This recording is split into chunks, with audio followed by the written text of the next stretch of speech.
পোল্যান্ডের রাজধানী ওয়ারশোর কাছাকাছি শহর ইউজেফট, যেখানে গরম কাচ থেকে তৈরি হয় ঝলমলে ক্রিসমাস অলংকার। সিলভারাডো নামে পারিবারিক কারখানাটির সবকিছুই হাতে তৈরি, ফু দিয়ে আকার দেয়া, ধীরে ধীরে গড়া, তারপর বসানো হয় রং ও নকশা।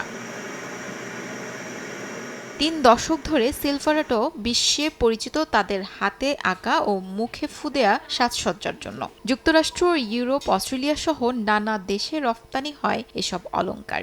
এমনকি সিলভারাডোর কিছু কাজ শোভা পেয়েছে হোয়াইট হাউসের ক্রিসমাস ট্রিতেও। বছরে ৬৮ মিলিয়ন ইউরোর বেশি মূল্যের ক্রিসমাস সাজসজ্জা রফতানি করে পোল্যান্ড। তবে চীনের সস্তা দামের সঙ্গে লড়াই কঠিন বলে জানালেন সিলভারাডোর মালিক। তাই প্রতিযোগিতার জন্য তারা বেছে নিয়েছেন মান, ডিজাইন ও নতুনত্বকে।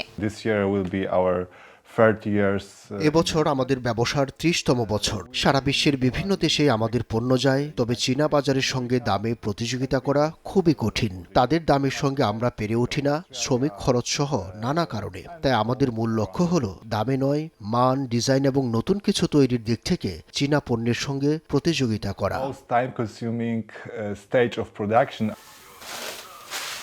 প্রতি বছর নতুন ডিজাইন আনে সিলভারাডো। ফ্যাশন, স্থাপত্য, প্রকৃতি সবকিছুই অনুপ্রেরণা থাকে তাদের নকশায়। সিলভারাডোর কাচের অলংকার আজও ধরে রেখেছে পলিশ ক্রিসমাস কারুকাজের শতবর্ষের ঐতিহ্য।